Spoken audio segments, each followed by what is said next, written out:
Welcome everyone to the 26th Annual Fogarty Lecture. My name is Andrew Cleveland and I'm CEO of Fogarty Innovation. On behalf of my event partners, Tom Fogarty, Josh Makawa of the Stanford Masalam Center for Biodesign, Mary Horn and Carla Pugh of Stanford Medicine's Department of Surgery, thank you all for being here today. We're thrilled to see over 200 of you gathered here for this special event, which speaks volumes about the lectureship, the strength of the Silicon Valley medtech ecosystem, and the excitement surrounding today's speaker, Dr. Catherine Mohr. The Fogarty Lectureship was established 26 years ago by Tom Crummell, whose large shoes I am filling tonight. Keep pushing buttons up here. Sorry. The intent was to provide an annual forum to share the stories and inspiration behind innovative technologies and initiatives that have improved the lives of patients we all serve. The lecture also celebrates a historic partnership across the Valley, in fact across the globe, that has created such a remarkable and fruitful medtech ecosystem. Finally, the lectureship acknowledges Tom Fogarty's many groundbreaking innovations and other contributions to meaningfully improving patient care. These include us, Fogarty Innovation, which Tom founded 17 years ago as a not-for-profit educational medtech incubator. Today, I'm proud to say that we're an integral part of the global medtech innovation ecosystem, carrying forward and expanding on his mission of coaching the next generation of innovators. Tom's other lesser-known inventions, such as the Fogarty balloon catheter, the Hancock, yes, and my notes actually say that was sarcastic. The Hancock tissue valve and the aortic stent graft, amongst many others. These transformative technologies were recognized with several prestigious awards over the years. In 2000, he received the Lemelson Award from MIT, which is appropriate tonight. And that's an award that is dubbed the Oscars for inventors. In 2001, he was inducted into the National Inventors Hall of Fame. The storied list includes people like Thomas Edison, the Wright brothers, and Walt Disney. And I think he probably fits more in there with Walt Disney than the other two characters. In 2014, Dr. Fogarty also received a National Medal of Technology Innovation Award from the then President Barack Obama.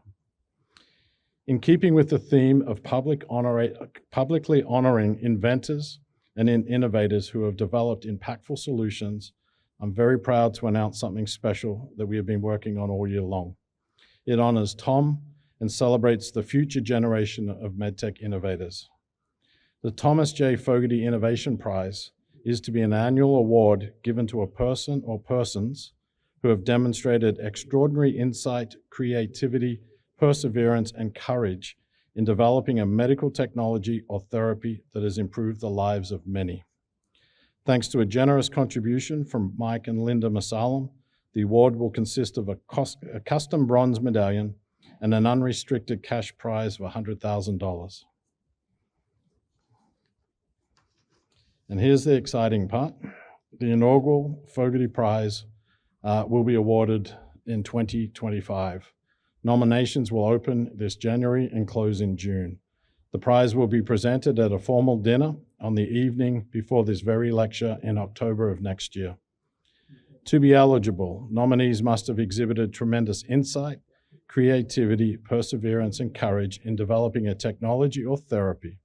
The technology or therapy must have demonstrated a meaningful clinical impact. An independent selection committee of accomplished individuals from across our ecosystem, including Carla Pugh, Alan Will, Angela McFarlane, Bill Starling, and Asha Nayak, will be tasked with selecting the most qualified nominee. We believe and we intend that this will become the preeminent award in our industry. And please have a look at your handout and you'll see a little bit more on the back there. All right, now to tonight.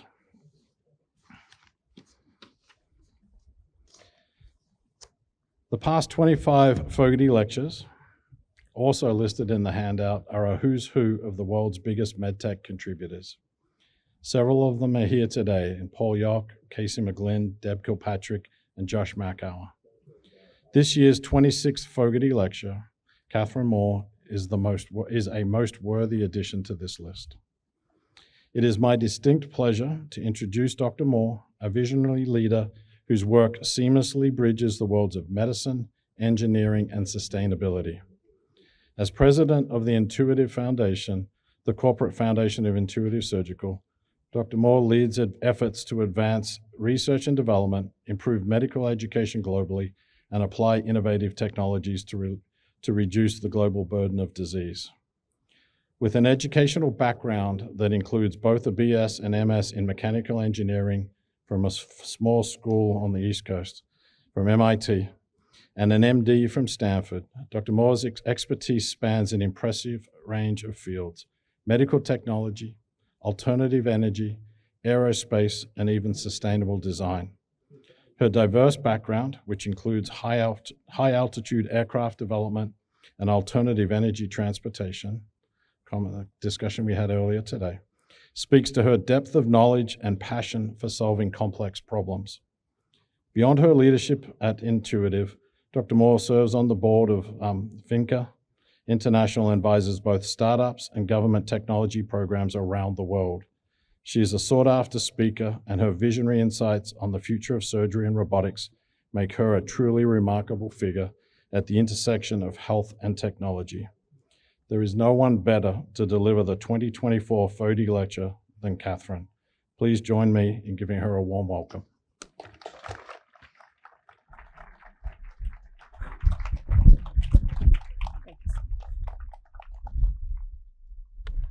Let's see. It's a bit challenging for all of us with the sun and the heat, but I think I'll work with these glasses today. Thank you so much for the kind introduction and also for the honor of being able to be here and to talk to you about some of the things that are very near and dear to my heart. Feels like I was perhaps deafening us with a little bit of a rub, and we're competing with a football game perhaps, but we should be okay. We'll figure it out. So again, thank you for the honor, and I am really hoping to spark some thoughts and continue the conversation into the reception afterwards. I'm going to be talking a bit about how scale happens outside of the box, and it'll be a theme that I'll be coming back to in terms of thinking outside of the box, starting to look at things when it's really not obvious everywhere that they're going to go. You're treading out in an area where you can model what is happening, but there's no evidence. You're out ahead of the evidence. And you've got to do this in order to be able to think about laying all of the groundwork that's necessary to then later achieve scale. So I'm not someone who originally was planning to be a doctor. I started out in mechanical engineering, but I also like taking things apart to learn about them and putting them back together again. And boy, this is really, it's the wind. Sorry about that. Will work, it'll work. Taking things apart and putting them back together again to figure out how they work. And that's machines, that's the body, that's systems. There are all sorts of different ways in which we can think about moving in new and interesting directions. So like I said, I didn't start out in medicine. At MIT, I was very interested in how are we working in the advancement of robotics. What is it that we could do in terms of being able to explore the systems around us? And it was in that time that I really discovered some of my most important early mentors. One is Ken Salisbury, who later connected me into Thomas Krummel. They'd had a long time working relationship together. And with him, I was working in robotics. And then Ernesto Blanco, who was one of the original inventors of the Veris needle and had done a lot of work in safety trocar cars, very much at the intersection of medicine and technology, and really thinking about some of the early pioneering work in minimally invasive surgery. I was very interested in the equipment associated with that, but hadn't really thought so much about medicine or the intersection of medicine and technology as a career. I was much more interested in building and racing solar cars, which was, we were one of the first university teams that was doing this. This is now, if you've got kids in university, they have the opportunity to do solar car racing. Nobody had ever heard of this before at the time that we were doing it. And so we were racing in Switzerland, we were racing in Australia, and these are very, very impractical types of vehicles. You're never going to move on and have a solar car out on the road, but learning about and thinking about all of the different ways in which these systems were working together was something that was very, very attractive to me. And trying to figure out how you could optimize all of these pieces coming together. It was a very interesting group. One of the people in the photo in the middle is Gil Pratt, who now runs Toyota Research. And another one is, and ran the DARPA Grand Challenge. And the other is Megan Smith, who used to be the Chief Technology Officer of the United States. So it was a very small and interesting and passionate group that built and drove solar cars across the Australian desert. But it was one of the first areas where I learned that you could make something entirely new. That we weren't following a blueprint that somebody else had laid out. We weren't doing an exercise from a university textbook. We were building something that hadn't been built before. And that was a really amazing revelation for us. This is the early 90s. So there's sort of the beginning of the inklings of surgical robots are happening at this time. RoboDoc, which was doing hip replacement, and very consciously named themselves so that it was reminiscent of RoboCop, the movie that was from around that time, in, I guess, the spirit of no such thing as bad advertising. But okay, but that was conscious. That was a conscious decision on their part. And around that same time, in the labs at MIT, this is Akhil Madhani, who was working on an early prototype of what later became the Da Vinci robot. He was one door down the hall from me, working with the same advisor, but I went on later to work in robotics, and he went to work for the mouse and worked for Disney. So around that time, when you think about sort of building something that hasn't been built before, it looks ugly. It's an early prototype. This is the first kind of master-slave robots that were being used, and they looked very, very prototypey. You had to have a lot of imagination to look at these pieces of equipment and see what they were going to be able to become. And I will tell you, I was not looking at it like that back in those days. I was deciding that I was going to run away and join the circus. I went to work for a company called AeroVironment. And this was Paul McCrady's company, another one of these legendary engineers. And he'd built the Gossamer Albatross, the human-powered plane that flew across the English Channel. And there was a corporate mantra of imagine the impossible and do it. And it was the going and cutting my teeth on building things again and again and again that nobody had imagined. And so one of my first projects was working on a hybrid electric vehicle for the military. This was, you could drive it up into a helicopter, you could bash around the deserts of Barstow, and you could turn off the engine and it could be entirely stealth. This company was building electric vehicles and was building hybrid vehicles in the 1990s. There really wasn't a lot of precedence for this. There had been a few prototypes that were coming out, but it was working with several of the big three in terms of how do you think about this sort of next phase that going beyond the internal combustion engine. And these prototypes were ugly, and you had to have a lot of imagination to figure out where they were going. You also had to think and this will be a bit of an eye chart, but it was fun to go and find this. This is a board minutes from 1996 South Coast Air Quality Management District meeting, in which we proposed a charging infrastructure for California. There were not a lot of electric cars out there at this point, but you cannot scale unless you think about the entire ecosystem that something is in. And lots of people were talking about, how do we build electric cars? Are we going to have hybrid cars? But unless you step back and you look at building all of the infrastructure that is going to be necessary for them to work, you're not going to ever achieve scale.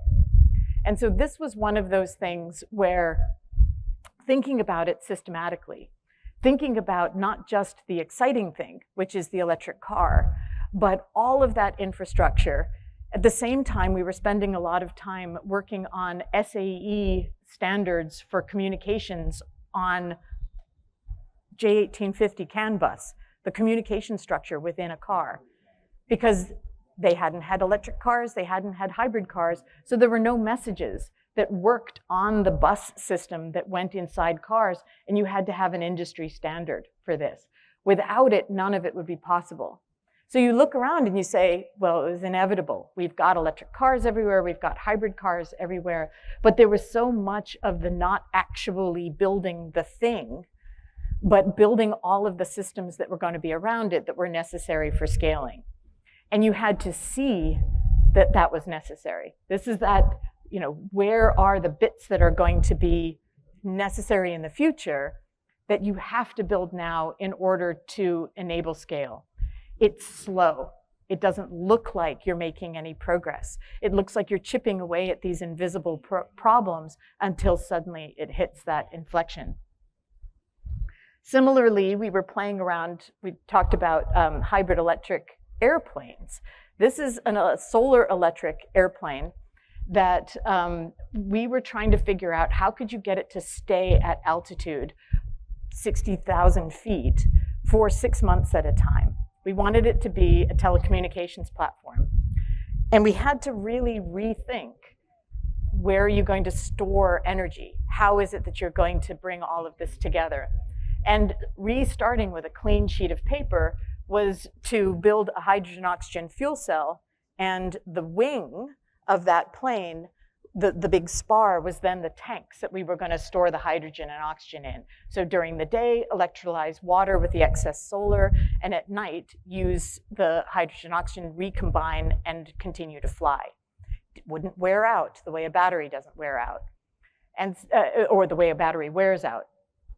It was going back to just first principles and saying, what is it that's necessary to know about every step of this? Not what do we know about airplane design, but how do we unlearn what we might have known about airplane design and think about it purely from a functional point of view. And so this was built, and this was the maiden flight that had the fuel cell system on it. And this is off the island of Kauai, Niihau, off the island of Kauai. And this is about an hour after that last photograph was taken. So if all of your experiments are successful, then you're not experimenting. This flew up and to a reasonably high altitude, and then a sinusoidal gust overwhelmed the ability of the control system to manage it. The extra weight of the fuel cell system, the first time it had flown with that, and it broke up in midair. And it ended up on the bottom of the ocean off of the coast of Kauai. So what happens when 5 years of your life's work and a lot of other people's life's work is lying on the bottom of the ocean? You go to medical school. So, hey, how much worse could it get? So went from running engineering at an aerospace transportation type company to first-year medical student. And it feels like a huge demotion. It was sort of intended to be a huge demotion in a lot of ways, not as punishment for crashing an airplane. It wasn't really kind of all happened, not necessarily with me, but really because I was getting frustrated with the pace at which some of the things were changing in terms of electric cars. I hadn't yet learned a lot of the lessons about it's slow, it's slow, it's slow, until it hits the inflection and it takes off. And it felt like we weren't moving in a lot of directions. And I was super excited about some of the problems associated with bringing technology into the world of medicine. And so one of the first people I met was this character. And so Ken Salisbury, my old thesis advisor, had said I needed to talk to this guy, Tom Crummell, who was going to be putting together the biodesign program, and that I ought to be really interested in going to Stanford because this was going to be there. And we had, I think, a 15-minute meeting that was set up that ended up being about an hour and 15 minutes of us just really getting into it and talking. And by the end of that, we were like, okay, we got to be working together. And Tom was like, so what's it going to take to get you to Stanford? And I'm like, this. Exactly this. The idea of what's going on in biodesign. The Clark Center hadn't been built yet at that point, but we could see where it was going. And it was really exciting to come to Stanford at that time and to bring engineering and to really be thinking about how are we thinking about this intersection. And then I met a young surgeon who was doing a lot of work at the time in bariatrics. And I started doing some surgery with her in my second week of medical school. Because Tom said, hey, you know, Tuesday mornings, core course and grand rounds, nobody who has block time has anybody helping them in the operating room. So you could go down there and offer a pair of hands and scrub in with any case that you're interested in. And I discovered laparoscopic Roux-en-Y gastric bypasses because they were a really exciting case. And the surgeon who was doing them laparoscopically, it's not a two-handed operation. It's a four-handed operation, really. And she had nobody helping her. So I got to scrub in every Tuesday during my first year of medical school. I started also scrubbing in with yet another surgeon, Cameron Najat, and pretty soon, by the end of my first year of medical school, I was scrubbing in about 3 days a week and just watching my classes in the evening. And then I started working with Miriam Curet. So at the end of that year, Pamela Foster, who was the person I was originally working with, she left Stanford, and Miriam came in, Dr. Miriam Curet, who was, then took over the bariatric practice. And Miriam is small, and bariatrics is a big, high body wall torque kind of procedure. And as we were working together on this, I said, you know, we ought to look at that Da Vinci robot thing for working on bariatrics. And this was because the body wall torques, because of the precision of working at the anastomosis, and because it is actually a physically punishing operation. And I had good insight into this because my husband, when we had moved up to Northern California, had started working at this funny little startup company called Intuitive Surgical that we had never heard of at the time when he joined, but now I was getting to see a lot of the design stuff that was going behind the scenes, and having had the background in robotics, it's like, oh yeah, I know a bunch of the people that are involved in this. So we started playing around with the Da Vinci robot. I was also, because you can take someone out of engineering, but you can never really take the engineering mindset away, I was wandering around with my engineering notebook during medical school and looking for new problems, and I would sketch it out, and Tom Crummell is my witness signature through half of this notebook. And this was around the time I had started to do some work for, and I'm going to say an unnamed company at this point, because of the anecdote I'm going to tell, which is they were really trying to do some new work in medical device innovation. And as I was going back to their headquarters and talking with them, they were talking about all of these metrics that they were using to measure the productivity of their design engineers. And I'm like, if you make them get 50% of their designs into final production, you're stifling innovation. You're not letting them learn. You're not letting them experiment. You're going to innovate by acquisition, because you're only going to be able to acquire it because you can't, they're being punished for it inside. And he looks at me, he says, that's just what Thomas Fogarty said to us. And at that point, I'm thinking, I quit. If you didn't listen to Tom Fogarty when he said this to you, you're not going to listen to me when I say this to you. I'm going to go design my own stuff. Thank you very much. So this was one of the things that came out of the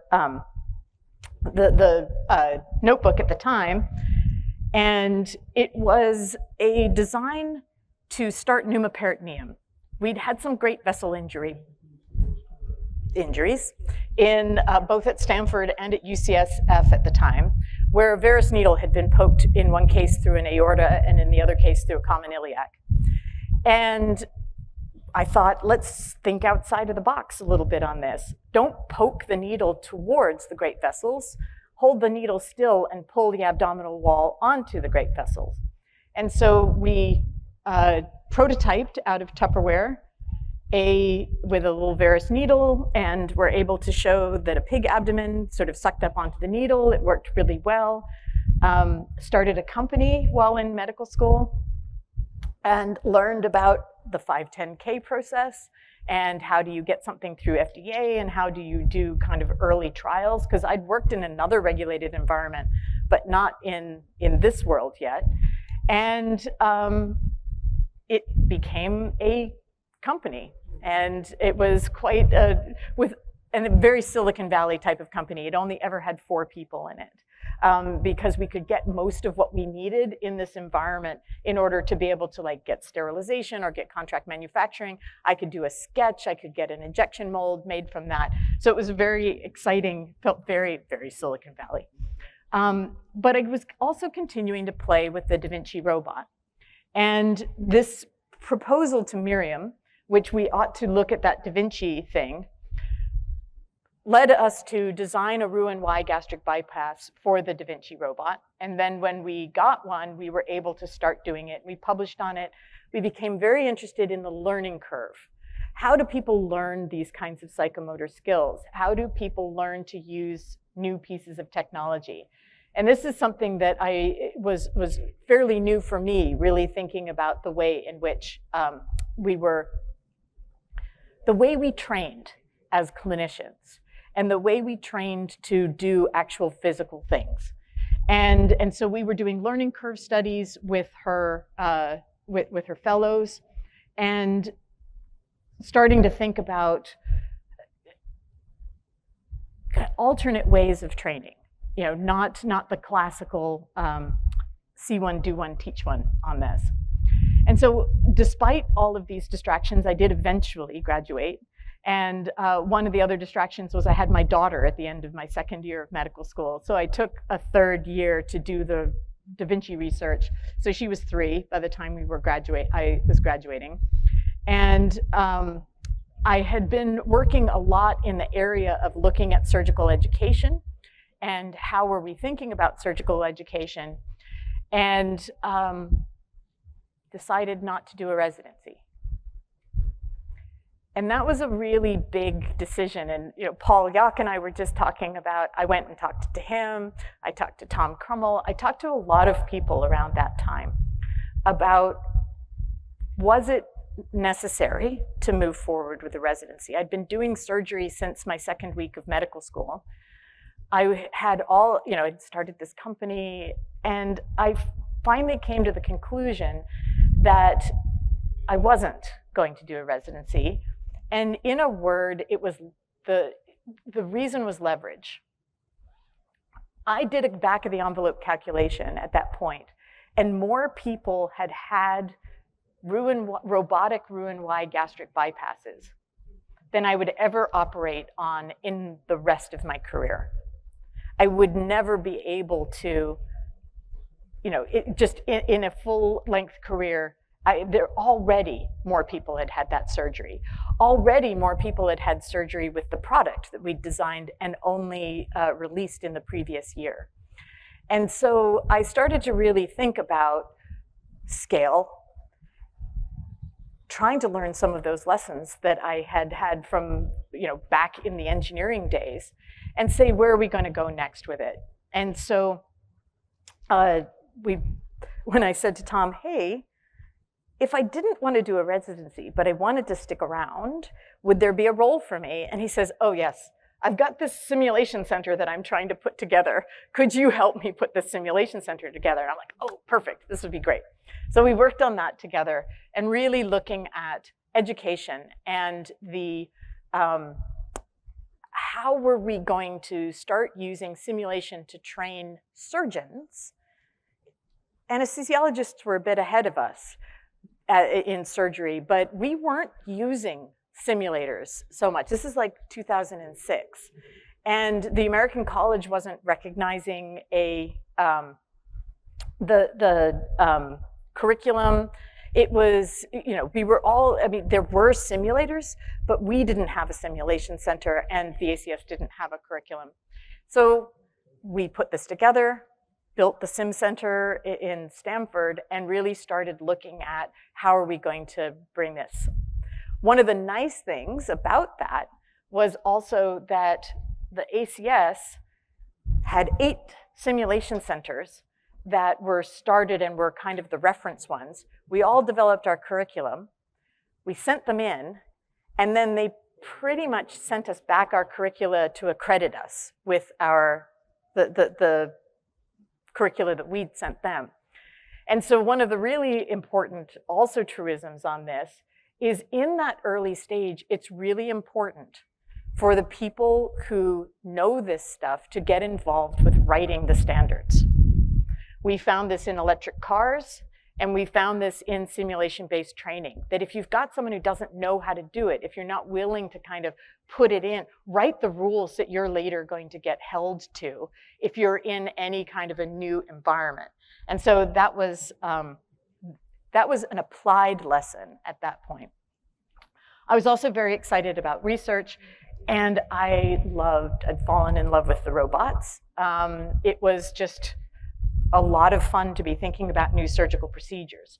And so while they were kind of ugly and prototypey at the early phase, they were on their way to becoming what we think of now as the Da Vinci surgical robot. But, when technology adoption, in those days, very smart people were saying, yes, it's an interesting technology, but it is a technology in search of a problem. It was very much it had only gotten FDA approval in 2001, and we'd gotten our first robot at Stanford in 2003, 2004. And there weren't that many procedures that were out there, and there really wasn't consensus that this was the direction that it was going to go in. And it was also suffering a little bit at that point from the hype cycle, in that lots of newspaper articles were being written about it. Everybody loved to talk about the robot outside of medicine, and medicine was just sort of like, no, we don't want this dictated to us. And so it was definitely in the hype cycle. We've since seen exponential growth in all sorts of surgeries in the body.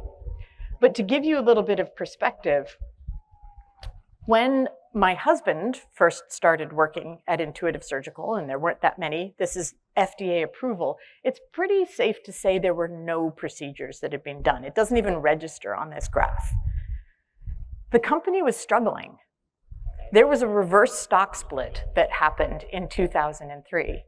And because you couldn't keep the Da Vinci's stock price above $10. And so a big decision was made. It looks inevitable later on, but this really was a rough beginning. And it took a lot of belief in that.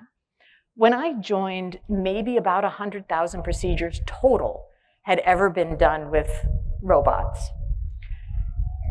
This is about where Medtronic decided they were going to build a robot. They didn't say they were building it at that point. They didn't say they were building it until Google and J&J announced their joint venture on building robots. And then Medtronic said, yeah, we've been working with DLR for a couple of years. So we've had our program for a bit. Here's kind of the global pause button that we all hit with pandemic. But you can see they were making a decision that we're going to make robots after it had been more or less proven out.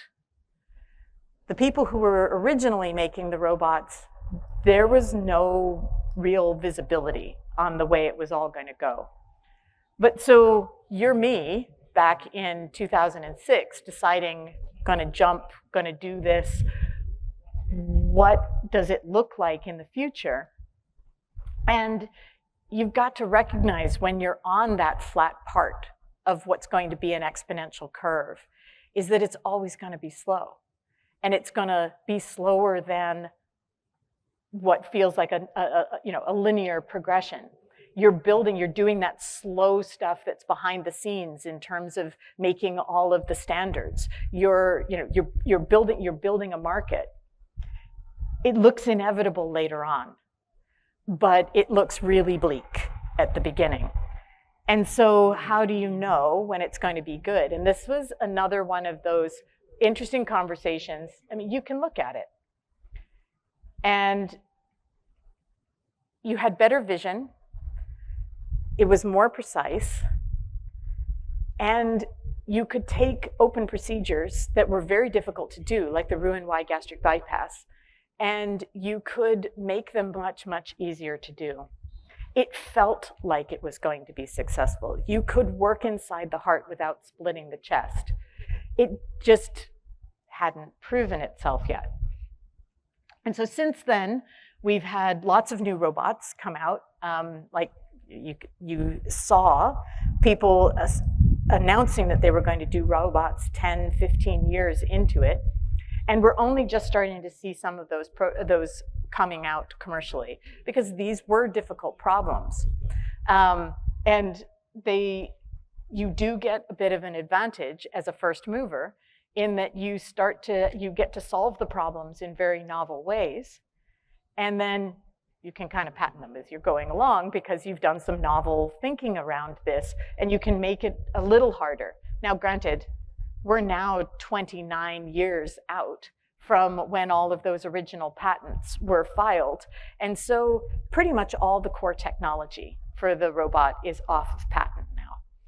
But it is still very hard to follow and to be able to do that even, having that long,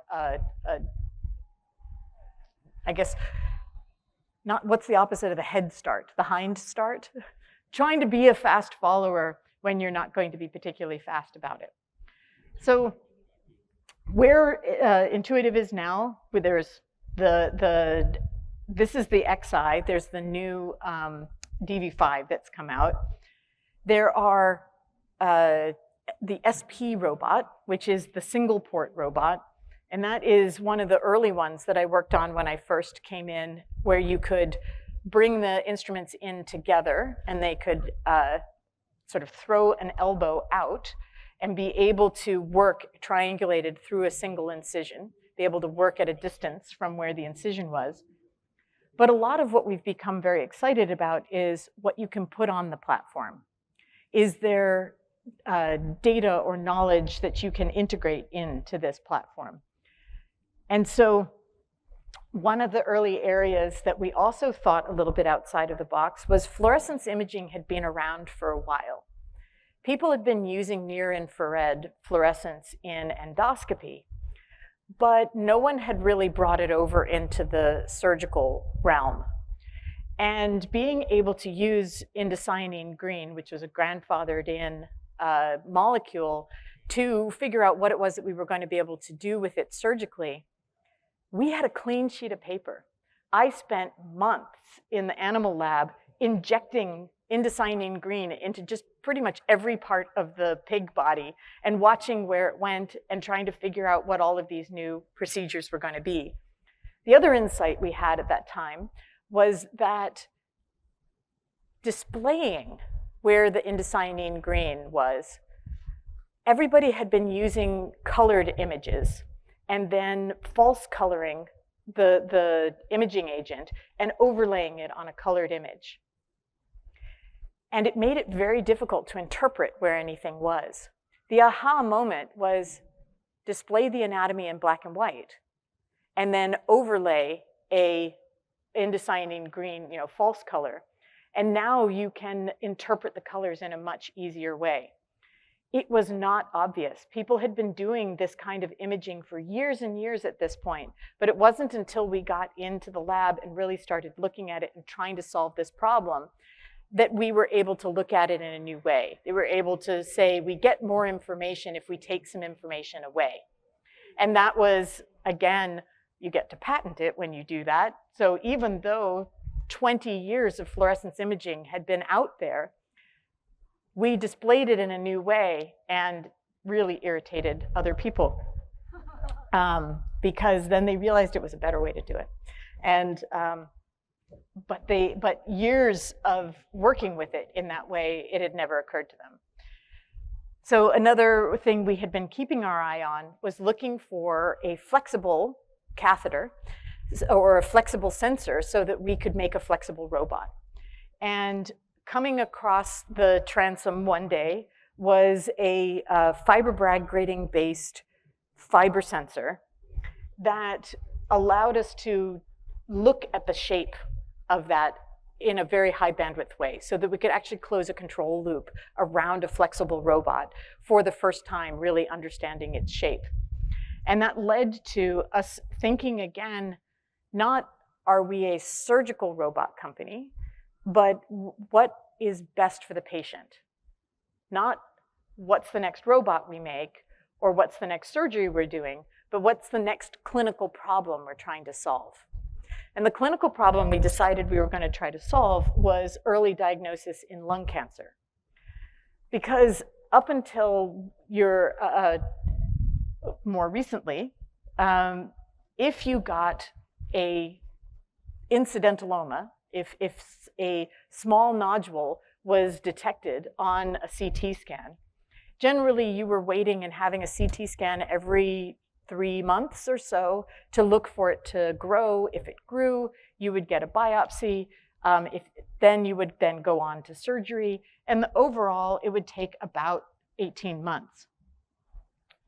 We wanted to be able to go in and sample that nodule and get tissue in real time. Now, people were doing this with bronchoscopy, but generally they weren't able to sample anything that was smaller than 2 centimeters.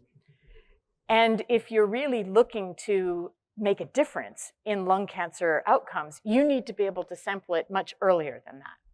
And so we wanted to be able to sample it all the way out to the edge at 1 centimeter and be able to get people off of the treadmill of I have cancer in 4 weeks instead of on that mental treadmill for 18 months. And so that resulted in building a robot-based catheter that would sample out in the periphery of the lung. And being able to think about not being a surgical therapy company, but a surgical diagnostics company, and really solving that problem in a more fundamental way.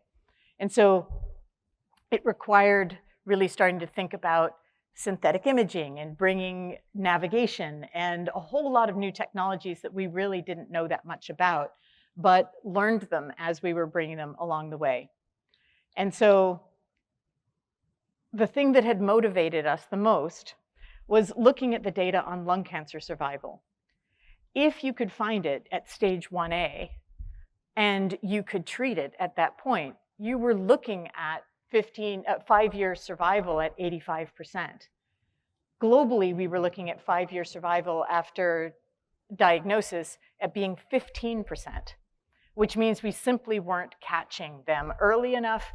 And if you waited long enough for serial CTs, often their survival percentage was cut in half in the period of time that they were waiting for that diagnosis.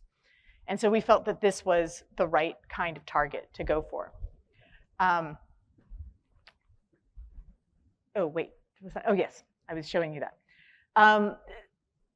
As you're thinking about all of these things, also looking at this is a platform, we're doing all of these surgeries, and we're observing the process of surgery for not the first time, but in a way that we'd never really observed it before. We were completely digitizing all of the movements of the surgeon and being able to track to all of the movements that the surgical robot was doing. This meant we had all of these data about how, not just how surgery was being done, but how surgery was being learned. Because you could watch a surgeon longitudinally learn about all of these different steps along the way and see how they improved. And so as we started thinking about looking at the digitization of surgery, could we bring this into my old love of how are we going to train people in surgery? How are we then going to use the insights from this to drive some of the training? And we were able, with a lot of, it drove us in the direction of looking at the kinematics, being able to match novices versus experts, and being able to look at key differences between the way novices interacted and the way experts interacted, and really start to look at mapping those pathways. And we discovered that while having all of that kinematic data was really very useful, just video data was enough in a lot of cases for us to gather those insights. And that led to us really thinking about new ways of bringing simulation-based training. The other insights that came out of that is that you don't necessarily want to train on the entire procedure. Like airline pilots practice the hard bits over and over and over again, we teach surgery where someone does the whole procedure. And then when they get to the hard bit, if they struggle with it, then the attending takes it away and does that bit for them. And so they get to practice the easy bits over and over and over again, but don't really get a lot of focused time on the hard bits. And so a lot of the simulation-based training we were doing was starting to look at how do you isolate the techniques that people are going to be called on that they don't see that often, but that are very difficult. And so how do you think about building feedback so that people can work in that way and can learn in that way? So this brings us up to about 2023. Big installed base of Da Vinci robots. We've been doing a lot of this learning. We've been studying the way adult learners learn how to use robots. We've been studying how bringing robots into medical systems around the world changes them. And we're at the point in 2023 where there are a large number of cases being done. Every, what's the number? 16.8 seconds, there's a Da Vinci surgery being done.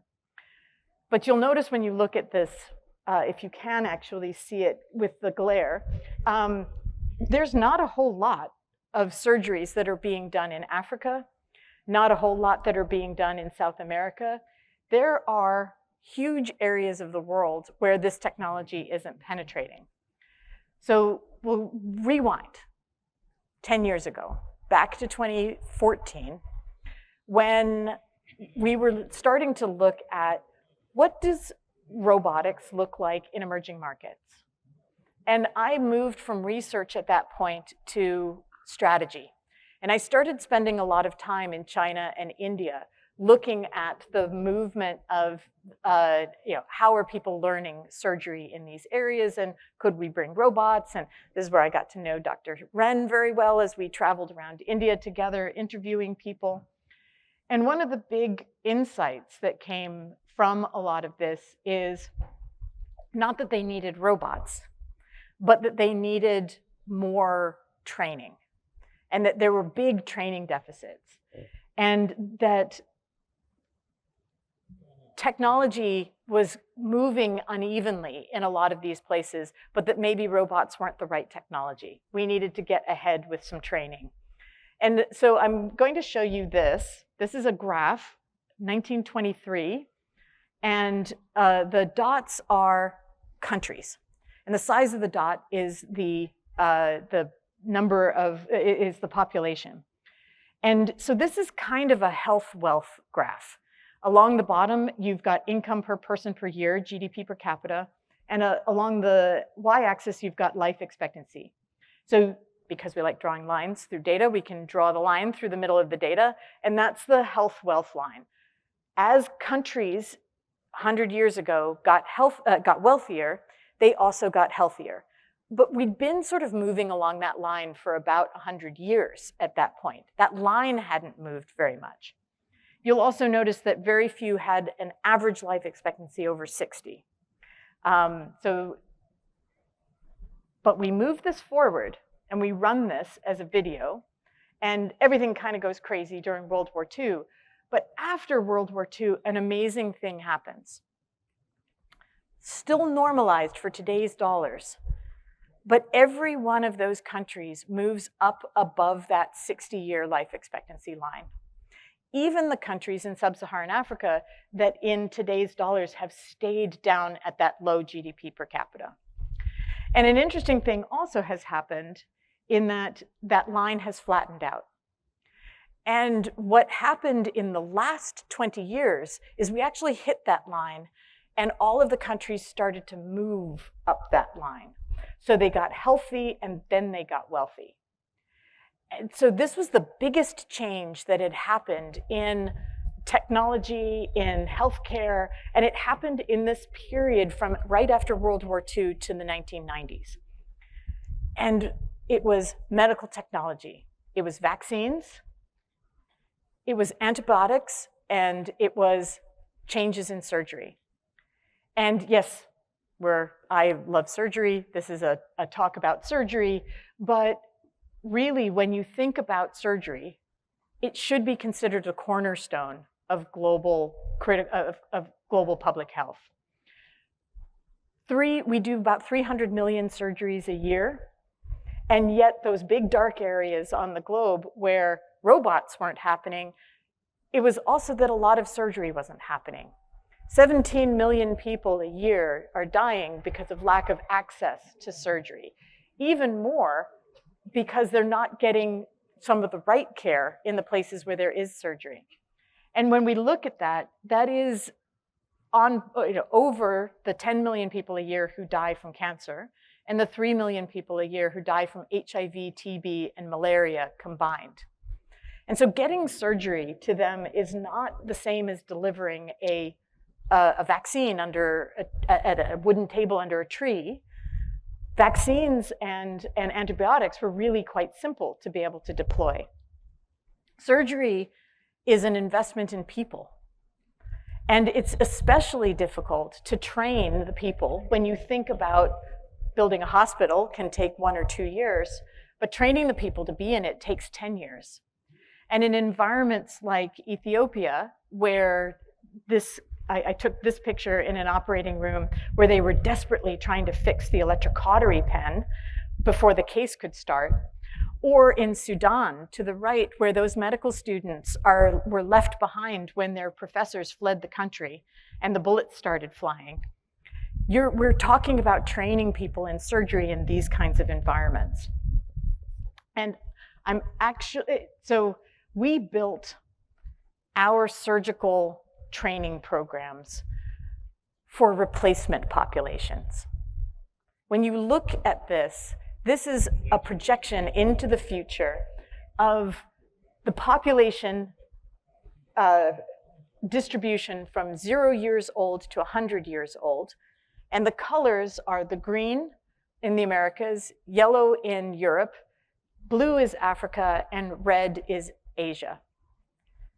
This is 70 years in the future, looking at the population growth. And while the worlds where we developed all of our educational materials have continued to stay with replacement populations, Africa has exploded. And we haven't built training materials to be able to react to this kind of population growth. We're behind already, let alone being able to get out ahead of it. And so, I got a widget that just popped up on this computer.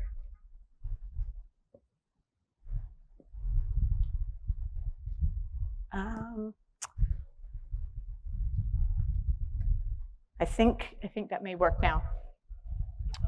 Yes, we're back. Okay. So we're definitely, as you're looking at these changes in population, it's because there are also going to be major changes in healthcare economics. That countries got healthy before they got wealthy. 70 years from now, you're going to see African countries in the top 10 global economies. And we're going to struggle to catch up with the needs of those countries in order to be able to train. So scaling surgery, being able to train in those environments, it needs hospitals and equipment, but training, scaling exponentially is really going to require scalable education. And this is, and I'm sorry, I'm going a little longer than I'd intended, but we have been looking at how do we think outside the box on training in an exponential way? How do we think about moving from our see one, do one, teach one to a more scalable model? So we put the Intuitive Foundation together. I left my role in strategy and said, I need to build a program that is going to really work in the space of scaling surgical education. We have scaled knowledge acquisition from a reading. You can send a book anywhere in the world, and if someone can learn from reading, they can learn it. We've scaled it from lecture. If they have a mobile device or a laptop, they can get a lecture from any part of the world. Where we are stuck is in psychomotor skills. You can't read a book about doing an appendectomy and do an appendectomy. You're learning the physical skills of this, and this is how we have classically trained in surgical education. And the difference between being able to scale something exponentially and be stuck in linear is very well illustrated by the deployment of cell phones in these 9 economies versus the number of doctors that we have trained in exactly these same economies. So this is over the same period of time, 1985 to today, and it's in Sweden, UK, US, Korea, Brazil, China, South Africa, India, and Nigeria. And it's not like these economies wanted cell phones any more than they wanted doctors. It's that cell phones are inherently difficult where you make them and easy to deploy. And the training of doctors is limited by the master educators that we have. It's a very linear process. And so if we're going to make it scalable, we need to be talking about assessment. Because it's that coaching that happens while you're learning the psychomotor skill that makes sure that you don't go and learn a poor skill that you have to unlearn when you get into the operating room. And so scaling it is having to build in the ability to self-assess, that someone can administer assessment and learn and work on their skills without learning anti-skills. So we want to go from the classic see one, do one, teach one to see one, teach yourself one with self-administered assessment and be able to go on. So we built a program, a contest, to the Global Surgical Training Challenge to challenge people around the globe to develop training materials that would allow a clinician at any point in their career to learn a new skill from anywhere in the world. They had to use locally available materials, they had to build a simulator, and they had to self-assess. They had to have built-in self-assessment. The winner of that contest came out of Ethiopia. They built a laparoscopic training program that has since been deployed in multiple places, including a hospital in Cameroon, where everyone from the residents all the way to the senior clinicians learned laparoscopy together. Nobody flew in to teach them. Nobody flew out to get that skill. They were able to use the self-assessment framework, which allowed them to upload their videos and get peer review on the videos to get themselves to clinical excellence. And that hospital now does 7 to 9 laparoscopic cases a week. The runner-up did a tibial fracture fixation and external fracture fixation that medical officers in Nigeria were able to teach themselves this procedure. And we're now building programs with ESCANAM, East Central Southern African College of Nursing and Midwifery, to build all of the perioperative nursing training programs of all of the physical skills that they need to do. This is a culmination of really thinking outside the box in a lot of these places. It's slow. We're building tools to allow teams to use their expertise to build these training materials. We're kind of like the Microsoft or the Adobe of simulation-based training. We're not building the training materials ourselves. We're investing in the tools so that all of these clinical experts around the world will be able to make their own tools. And we will be able to, in our clinical, in our community of practice, be able to test these out. It's the slow part. I kind of have no good finish for this because it's not done yet. We're in the slow bit where people still think I'm kind of crazy, where some would burn me at the stake for being a heretic to say that you could actually build something in this way. We're going to build the tools and we're going to hand them out, and at some point we're going to hit that inflection. And the hundreds and hundreds of procedure modules that we need will be being made and will be in excellent clinical testing. And we will start to see thousands and thousands of new clinicians who've been trained in this way, giving excellent clinical care. So stay tuned. Thank you.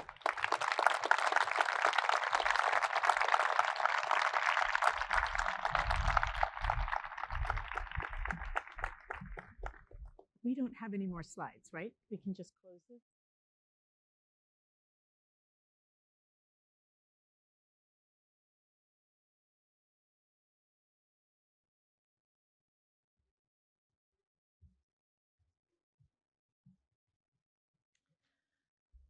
Thank you.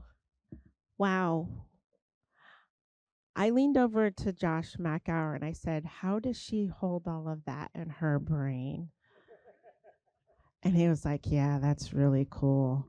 So I thank you, Catherine, for that remarkable presentation. Your vision and groundbreaking work truly exemplify what it means to push the boundaries of innovation. And it's a privilege here today to celebrate you and your extraordinary contributions. For me, I'm looking at the reality in my mind that you have just redefined what it means to be a serial innovator. Not only on products, hardware, technology, with like everything you've done is so cool, but you have serially innovated your career and yourself. And that stick-to-itiveness is crazy amazing. I'm still with the airplane that crashed, and I'm thinking, I want to be there with you to see you rebuild yourself and refuse to like not get up and keep going with all of this going on in your brain. So I'm absolutely amazed and I'm super excited. I do have to introduce myself. I'm Carla Pugh. I'm the Thomas Cromwell Professor of Surgery, and I'm the director of the Technology Enabled Clinical Improvement Center. And I am just super excited to be here, and I'm looking for Tom. Is he in the audience? Oh, there we go. Please stand up and say hello to everyone. Everyone knows Tom. I think the story that we all have to tell over and over again, that when Tom came up with the idea for this lecture, he was told it was a very bad idea and it wouldn't last. And here we are in the 26th year, and it is a huge success. Thank you, Tom, for sticking to it. Thank you all in the audience who have, come and supported this lecture and have been here the entire time. And I will just say, again, it's my immense honor today to present the Eagle Award to Dr. Catherine Mohr. The eagle taking off as you see it here, and I'm going to pick it up.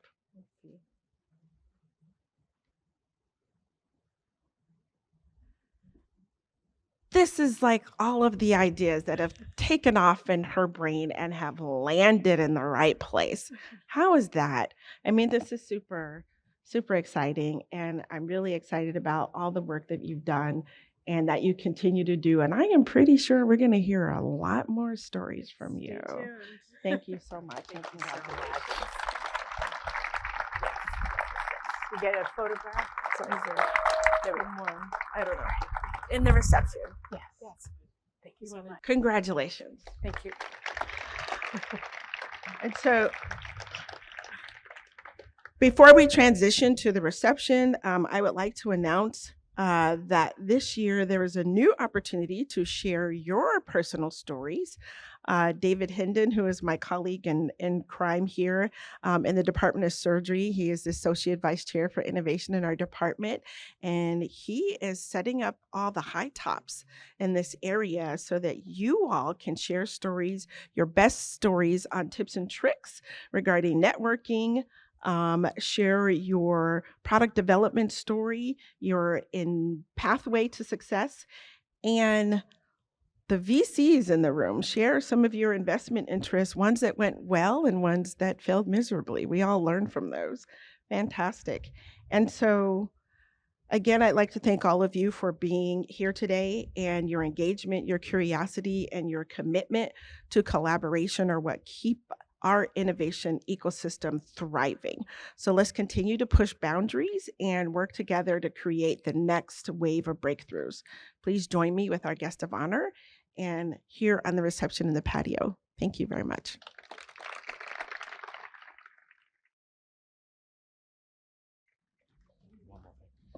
All right, last thing. So look at that. Look how perfect the weather is right now. Just in time to go and grab a few drinks. And we do. We've got a ton of stuff back there, so please go and enjoy. I just want to say a couple of things. I want to thank the Fogarty team for putting this on. I particularly want to thank one person who did an amazing job. Ali, thank you very much. Ali Gregorian. A remarkable job in putting this together. And thank you so much. That was a spectacular talk. So we're going to steal that slide set and use that from here on in. And I also want to thank your parents, your mum, for coming in. Thank you very much. And then a fellow Australian. So thank you. All right, so please up and go and enjoy.